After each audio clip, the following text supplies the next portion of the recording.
Mes invités sont des scientifiques, mais ils ont vécu de grandes émotions. Certains de mes invités attendaient ça depuis toujours. Je vous les présente. Pierre Chastenay, astronome, communicateur scientifique et professeur titulaire à l'UQAM, que je joins aux autres Granby. Bonsoir, Pierre Chastenay. Bonsoir. Marie-Ève Naud, astrophysicienne et coordonnatrice scientifique au rayonnement de l'éducation à l'Université de Montréal, à l'Institut Trottier de recherche sur les exoplanètes. Madame Naud, merci d'être là avec nous ce soir. Robert Lamontagne, astrophysicien à l'Université de Montréal, ex-directeur du télescope de l'Observatoire du Mont Mégantic, spécialiste en astrobiologie. Bonsoir à vous. Olivier Hernandez, astrophysicien, directeur du planétarium Rio Tinto Alcan, qui est à l'origine de cet événement au Parc Jean-Drapeau aujourd'hui. Bonsoir à vous. Bonsoir. Et Charles Tisser, écoutez, il arrive toujours juste à pied du Parc Jean-Drapeau. Il a traversé le pont Jacques-Cartier à pied. Il est avec nous, pas tout à fait essoufflé. Il est en forme, animateur de cette formidable émission spéciale cet après-midi avec Christian Latreille. Bonsoir, Charles. Bonsoir, Je Marie. dis tout de suite que l'émission, il y aura eu un segment d'1 heure rediffusé ce soir à 22 h sur RDI pour vivre les grands moments. Mais je vous soupçonne, cher Charles, que vous avez abandonné le mot fascinant aujourd'hui pour plus encore. C'était pas assez. Je vous ai senti ému pendant... Alors, je veux savoir ça de tous mes invités. Quelle émotion ressent-on à vivre ces quelques minutes qui sont magnifiques, mais je veux vous l'entendre dire. Écoutez, c'est une émotion qui est très humaine. Hein? Moi, je m'étais quand même préparé depuis des jours, pour ne pas dire des semaines, à cet événement-là. Je bachotais, je lisais tout ce que je pouvais lire. Mais quand ça s'est produit, c'est quelque chose qui vous envahit complètement, puis vous êtes complètement subjugué par ça. Et sur le plan scientifique et, j'oserais dire, spirituel et pourquoi pas philosophique, tu te rends compte de la perfection de ce qui se passe, l'exactitude, la pureté, comme disait Olivier tout à l'heure dans notre spécial, de cet événement-là. Ça ne peut que nous élever en tant qu'être humain et se dire, mais il y a quelque chose d'extraordinaire dans le cosmos dont nous faisons partie. Et en tant qu'être humain, nous avons évolué depuis quelques millions d'années pour être ce que nous sommes aujourd'hui, atteindre la conscience, être capable de s'émerveiller devant ça. Mais alors, il faut qu'on soit solidaires les uns les autres, qu'on arrête de chicaner et qu'on se dise, élevons-nous tous ensemble pour apprendre, pour découvrir, pour célébrer ce que nous voyons. Un peu de beauté dans ce monde trouble, Monsieur Hernandez. Tout à fait, exactement.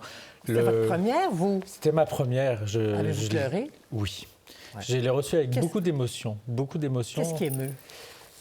La foule, l'image, ce que disait Charles, la pureté de l'image. J'ai vu beaucoup d'images d'éclipses, j'en côtoie depuis des années, mais de voir cette pureté du disque noir de la Lune et cette couronne solaire qui s'étendait de chaque côté, d'être capable d'apercevoir la bague, le diamant. Oui, et puis après la bague, d'être capable de voir le rose de la chromosphère, c'était absolument incroyable. Ouais. Ça va rester gravé vraiment dans mon cerveau pendant des années. Et j'imagine d'émotion entendre, vous avez entendu ces enfants-là aussi réagir, oui. Hein, ils ont vécu quelque chose de merveilleux. Pour vous aussi, vous attendez ça depuis toujours? Ah, depuis toujours. Moi, j'étais là en 63, donc j'ai un certain âge. Oh, t'es plus jeune que moi. J'ai vu celle de 63. À peine sorti de la maternelle. C'était... il n'y avait pas de maternelle. C'est vous dire, hein? Moi, on ne pouvait pas les fermer. Mais donc, ça a été marquant dans ma carrière, ça et la conquête spatiale. Et quand on vit l'éclipse, on a tous vu des photos sur Internet, dans un livre, mais de le vivre en direct, il y a cette connexion avec toute l'humanité, nos ancêtres qui ont vécu la même chose, qui étaient effrayés, qui essayaient de comprendre, des siècles et des millénaires. Et ça a probablement été peut-être l'un des moteurs les plus puissants pour faire développer la science, parce qu'il fallait comprendre ce qu'on voit. Il fallait comprendre. Et c'est un mécanisme complexe à appréhender. Vous aussi, vous avez été ému. Ah, c'est extraordinaire. J'ai fait la description en direct à la radio avec vos collègues du 15-18. Alors, c'était un peu étrange de vivre l'émotion et de la décrire en même temps. Madame Naud, pour vous, quelle émotion avez-vous ressenti? Qu'est-ce que le sens de cet événement-là pour vous aujourd'hui? Pour moi, il y avait beaucoup de connexions. Donc, j'ai eu la chance de vivre l'événement avec ma famille au sommet du Mont Mégantic, qui est un lieu qui m'est extrêmement cher, hein, où j'ai fait d'ailleurs ma maîtrise supervisée par Monsieur Lamontagne. Je le salue d'ailleurs. Donc, c'est un moment de connexion avec ces gens-là, avec cet endroit-là, avec le Québec au grand complet, avec l'Amérique du Nord. Je dirais que j'ai trouvé ça beau. J'ai trouvé ça magnifique. J'ai vraiment été subjuguée par la beauté du spectacle. Puis j'ai ressenti une grande humilité aussi face à la grandeur de ce spectacle qui nous a tous un peu ramenés à notre position ici d'humains sur Terre, dans notre petit, somme toute, vaisseau spatial, hein, où on est tous ensemble. Oui, et oui, et toute cette histoire de revenir poussière d'étoiles, on dirait que ça nous connecte à ça, un événement comme aujourd'hui. C'est rare, c'est unique, c'est fort.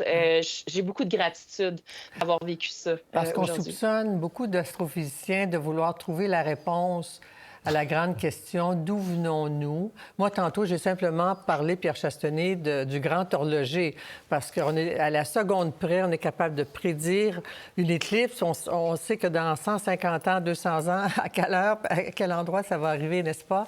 Vous, quelle émotion avez-vous ressenti, bien que vous étiez en compagnie des animaux aux eaux de Granby où je vous rejoins? Oui, exactement. En fait, je vais paraître un peu plate par rapport à mes collègues et amis qui viennent de parler parce que moi, j'ai pas eu le temps de ressentir de grandes émotions. J'étais en face de l'habitat des macaques au zoo de Granby avec Julie Hébert du zoo de Granby.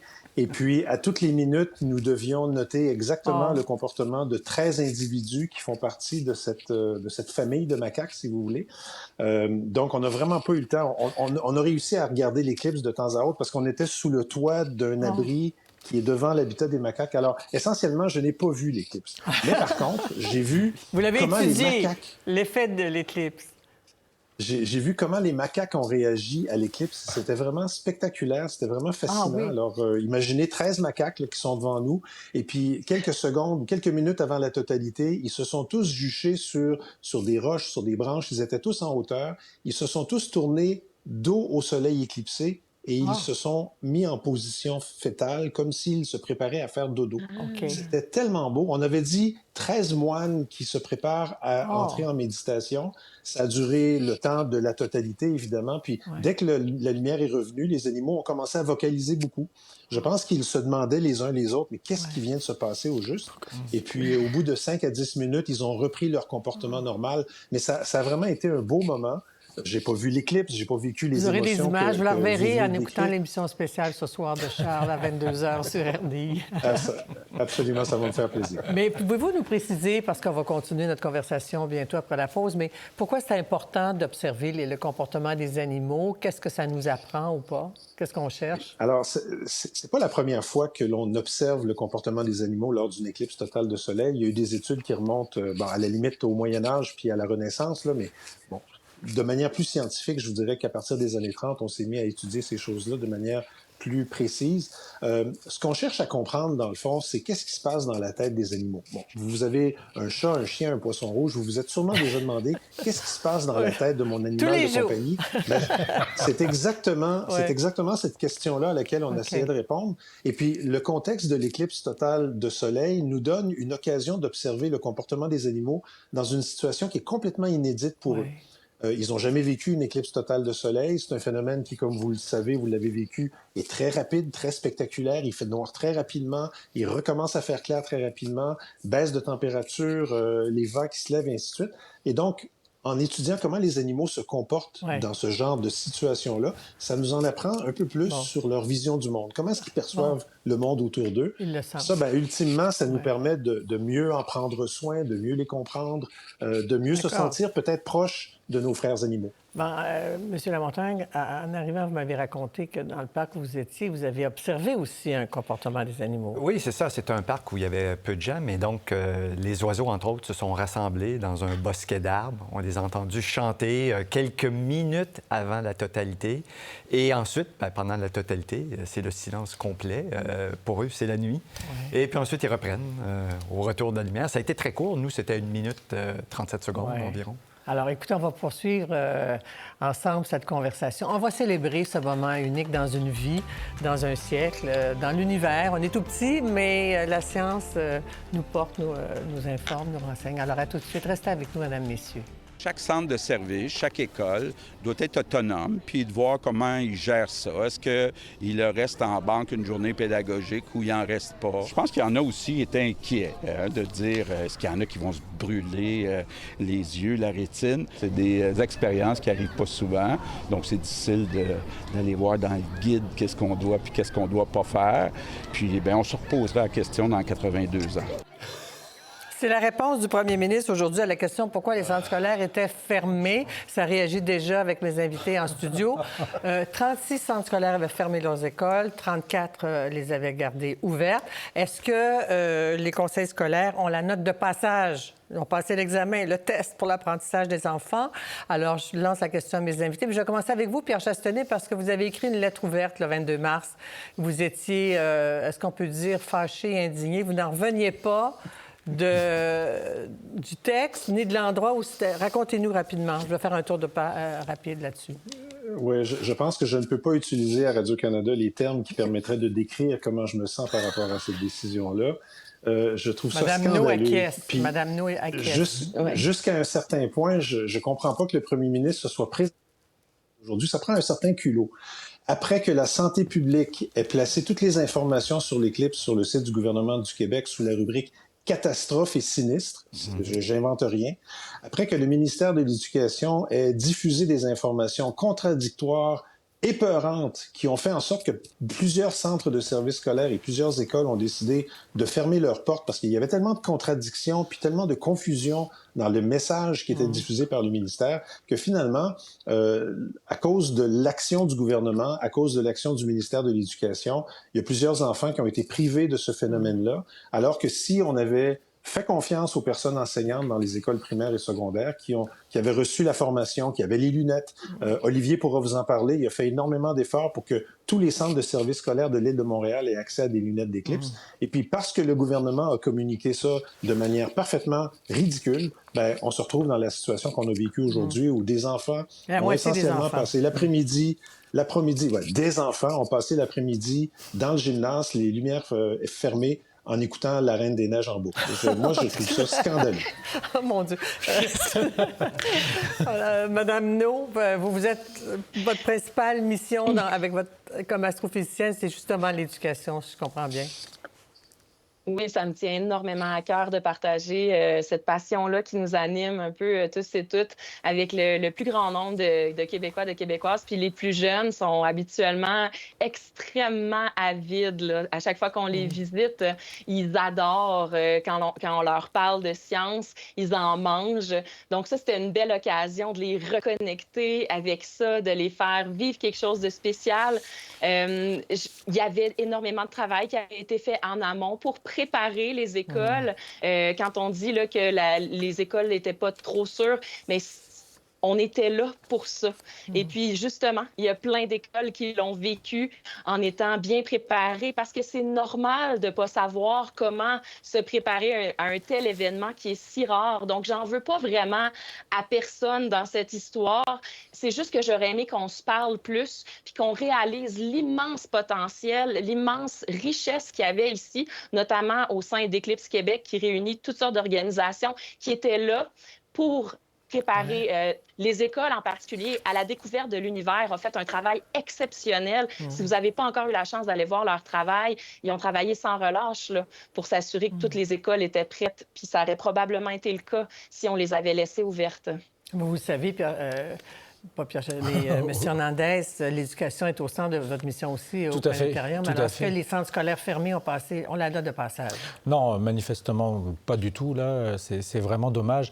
Mais il faut distinguer les centres de services scolaires des professeurs qui sont à l'intérieur, qui, eux et elles, voulaient faire des activités, étaient prêts, en fait, comme le dit très bien Madame No, on était prêts à faire les choses. On avait créé le collectif Éclipse Québec, en fait, et notre regroupement depuis le 8 avril 2021, depuis 3 ans. 3 ans. 3 ans. On a écrit les premières lettres, en fait, au ministère pour les avertir. 3 ans.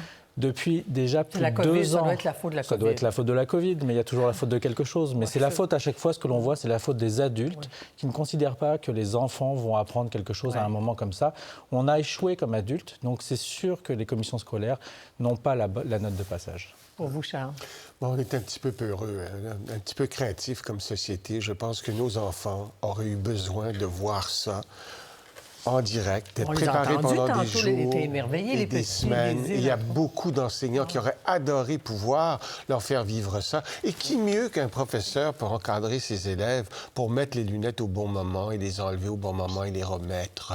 Qui t'a demandé aux parents de venir ce jour-là à l'école? Oui, pour observer s'ils veulent, mais je veux dire, quand on encadre les enfants, on les encadre, c'est tout. C'est leur métier. Enfin, c'est mon opinion. Vous qui avez vécu votre première éclipse à quoi, 5-6 ans, ça a été déterminant dans votre vie? Moi, tout à fait. Ma carrière, elle découle des éclipses, de l'exploration spatiale. Et ça m'attriste de voir qu'il y a des jeunes enfants qui en ont été privés d'une expérience qui est unique, là. M. Legault qui dit on sera mieux préparé dans 82 ans. Je regrette, on n'a jamais été préparé cette année. On ne l'était pas l'avant-dernière fois. Il semblerait qu'on n'apprenne pas de nos erreurs. C'est-à-dire qu'ils n'ont pas répondu à l'appel des scientifiques. Là. Et c'est pas par manque de temps.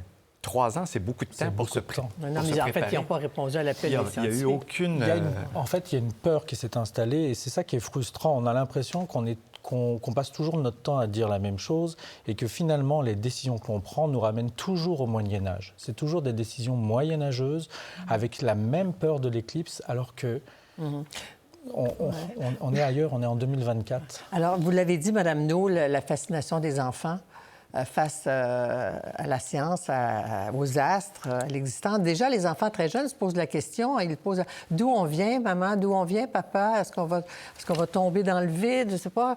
L'impact d'apprendre ce qui est en cause avec les astres, ce qui se passe dans le ciel, quel est l'impact, justement, sur les enfants? Bien, je pense que d'abord, l'émerveillement, c'est important dans la vie. Moi, je me suis couchée à côté de mon fils de 5 ans hier, puis il m'a dit « Maman, demain, je vais voir la couronne solaire. » Donc, lui, il l'a eu le cours. Hein? Il l'a eu en intense. Mais ce que je pense, c'est que quand on peut vivre cet émerveillement-là, qu'on peut connecter avec la nature, avec plus grand que soi, constater notre place, évidemment, là, dans la tête des jeunes, c'est pas encore ça, mais il y a quelque chose d'important qui se passe. Puis on peut, après ça, prendre des bonnes décisions en tant que petit humain. Qu'espérez-vous des observations scientifiques suite à cette éclipse, Pierre Chastenay et tous les autres? Là, on a entendu Diane Dufresne chanter « Ne tuez pas la beauté du monde », parce qu'à travers une éclipse, c'est aussi la beauté de l'univers qu'on découvre, qui nous devient accessible, Pierre Chastenay. Alors, quels sont les impacts scientifiques d'un événement comme celui-ci? Je vais vous parler évidemment de la recherche que j'ai menée au zoo avec l'équipe des scientifiques du zoo de Granby. Il y avait aussi plusieurs équipes qui sont à pied d'œuvre et qui ont mené des études similaires dans des zoos aux États-Unis. Il y a aussi la NASA qui avait lancé un projet de sciences citoyennes pour récolter des informations sur le comportement des animaux, sur les sons de la nature durant l'éclipse. Notre objectif, c'est de rassembler... Il y avait aussi, je me souviens, c'est vrai, des gens à l'insectarium, Olivier, qui est en train de regarder le comportement des papillons dans la serre tropicale. Bref, tous ces gens-là, on espère les fédérer pour qu'éventuellement, on puisse publier dans un journal scientifique un numéro spécial qui va regrouper tous les articles qui auront été produits par des gens qui ont étudié le comportement animal durant l'éclipse totale. Pour le reste, il y a des chercheurs qui ont observé la couronne solaire, évidemment, qui, lors d'une éclipse, nous apparaît de façon beaucoup plus précise et plus facile à étudier qu'avec des coronographes, par exemple. Il y a des gens qui ont étudié l'ionosphère. Peut-être que mes collègues astrophysiciens pourront en dire plus, mais ça fait partie des recherches qui ont été menées encore aujourd'hui dans le contexte d'une éclipse totale de soleil. Et c'est quoi l'ionosphère, M. Lamontagne? Et on entend parler d'avions aussi qui se sont rapprochés, qui ont voulu voler dans la zone... Oui, c'est ça. Alors donc, l'ionosphère, c'est une des couches superficielles de l'atmosphère de la Terre. C'est celle, entre autres, qui sert en partie aux télécommunications. On peut faire rebondir des ondes radio AM, entre autres. On peut le faire. Donc, l'idée, c'est d'étudier parce qu'on a localement, sur une zone d'à peu près 200-300 km de large, un changement de la température, donc comment les couches superficielles de l'atmosphère se comportent. On a utilisé des avions, parce que, bon, vous, moi, on a vu l'éclipse 1 minute, 2 minutes, 3 minutes, mais avec un avion, on peut suivre pendant une certaine période de temps. Donc, on a 25, 30 minutes d'éclipse. Et donc, comme le disait Pierre Chastenay, on est capable d'étudier les couches superficielles du Soleil, ce qu'on n'est pas capable de faire en temps normal. La Lune masquant parfaitement bien. Il y a une science du Soleil. Il y a une science du Soleil qui nous permet de voir là, cette petite couche de quelques centaines de kilomètres juste au-dessus de la surface. Qu'est-ce qu'on cherche? En fait, il reste encore des mystères au Soleil. Des choses. Les gens ont vu la couronne, n'est-ce pas? Pendant la totalité, on voyait la couronne. Mais cette couronne, elle est à une température de l'ordre d'1 million de degrés. Comment est-ce que c'est chauffé?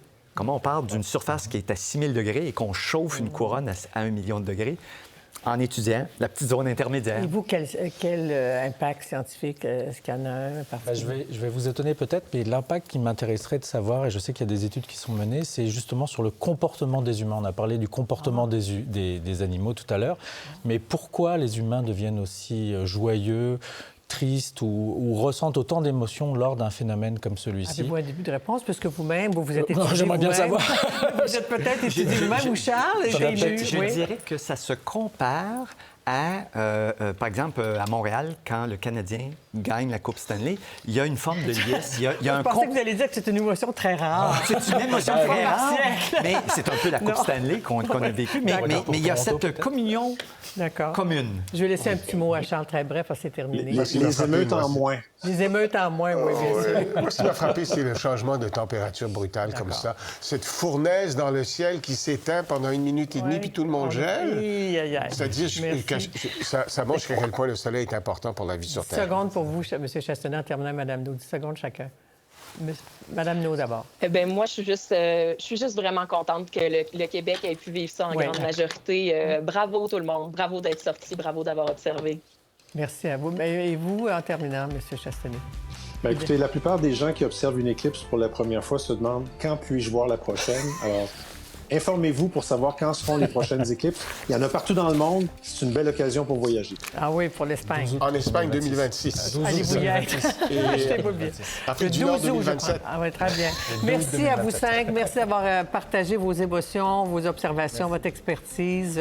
Vous faites des métiers fascinants, cher Charles. On demeure émerveillés. Oui. Pour voir nos émissions en entier, rendez-vous sur la chaîne ICI RDI.